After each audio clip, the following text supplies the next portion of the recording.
Di sini saudara terkasih dalam Tuhan kita Yesus Kristus, kita masih melihat manusiawinya Simon Petrus.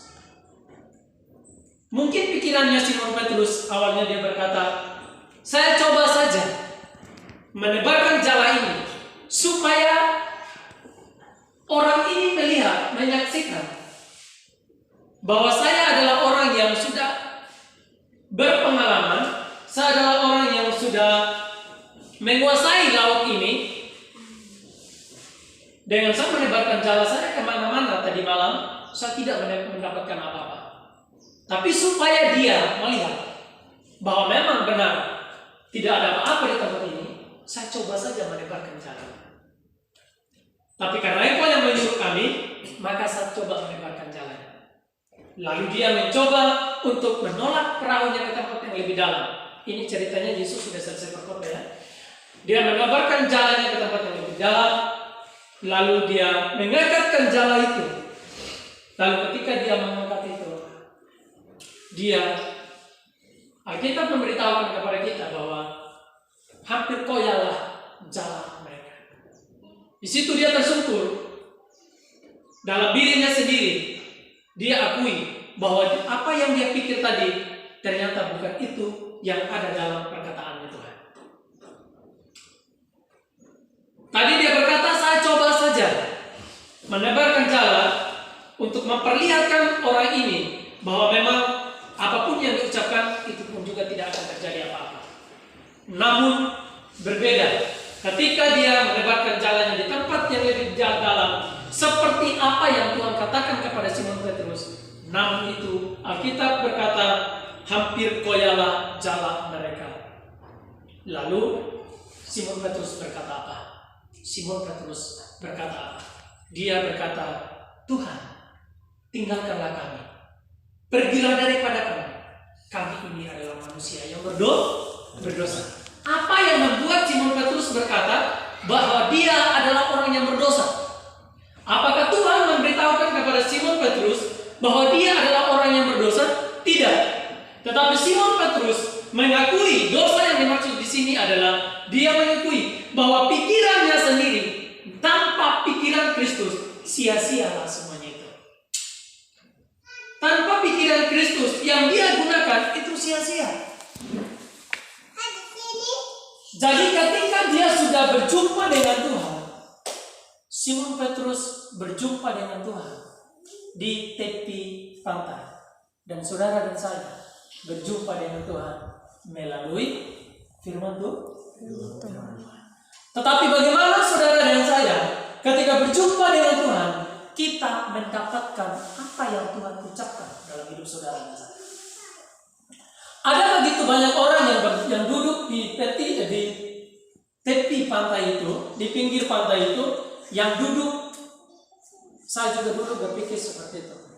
Mungkin kawan Mayumi pun juga berpikir begitu ya.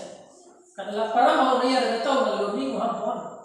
Mungkin tuh ya pun dulu mungkin dulu tuh ya sebelum ambil gereja tuh ya. Tahu Bapak Mayumi adik pun mungkin begitu ya. Sebelum beribadah, sebelum percaya Yesus. Ayah mama putri pun begitu, saya sendiri pun begitu dulu. Untuk apa mereka pergi di gereja? Duduk, menyanyi, lalu mereka pulang. Untuk apa mereka seperti itu? Kenapa mereka tidak menggunakan waktu mereka untuk mengambil emas? Kenapa mereka tidak menggunakan waktu mereka untuk mereka bisa mengganti rumah mereka yang lebih baru? Untuk apa mereka seperti itu? Mereka pergi duduk, pergi diam. Lalu suatu ketika saya pun waktu itu ketika di Kayuri tepatnya ada satu gereja masih kecil, gereja GKS. Saya mendengar bahwa pada hari Natal tanggal 25 Desember saya sering sekali mendapat berita. Saya pergi dengan harapan saat Natal ada makan dan ada kado. Itu yang ada dalam pikiran saya. Lalu saya mau menghadiri acara itu, yaitu Natal, karena nanti akan ada makan. Dan mungkin ada seremonia yang akan dibuat atau ada acara yang dibuat, lalu saya nonton, bahkan nanti akan dikasihkan kado atau hadiah. Lalu saya nanti akan mendapatkan itu. Yang diharapkan oleh banyak orang yang duduk di pinggir pantai ini adalah bagaimana kami mendapatkan sesuatu dari dia. Karena dalam pandangan mereka, dia ini adalah seorang guru saja yang bercerita latar belakang lahirnya dia, datangnya dia. Tapi saudara yang terkasih dalam Tuhan, mereka pun yang duduk di situ tidak akan mendapatkan apa-apa, tidak akan mendapatkan hatinya Tuhan. Tapi yang mendapatkan hatinya Tuhan di situ hanyalah Simon Petrus dan yang lainnya yang mengikuti. Tetapi Alkitab memberitahukan kepada kita, Simon Petruslah yang disebut di dalam sini, dari penjalam ikan menjadi penjalam manusia. Dia benar-benar melepaskan pikirannya sendiri, manusiawi dirinya sendiri, lalu dia belajar menerima seutuhnya perkataannya Tuhan. Apa perkataannya Tuhan? Simon Petrus, saya tidak meninggalkan kamu. Ikutlah saya, mulai hari ini kamu bukan lagi menjadi seorang penjala ikan, namun kamu menjadi seorang penjala manusia. Tentunya ini dengan banyak pikiran yang ada dalam pikirannya Simon Petrus. Apa yang saya harus dapat ketika saya mengikuti dia? Apa yang saya dapat? Kalau saya tidak mendapat apa-apa, karena uang menjadi anakku, kapur umangku, ya umbuk mungkin mana.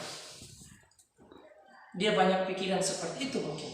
Tapi Tuhan berkata, hari ini engkau tidak lagi menjadi seorang penjala ikan, tapi engkau menjadi seorang penjala manusia.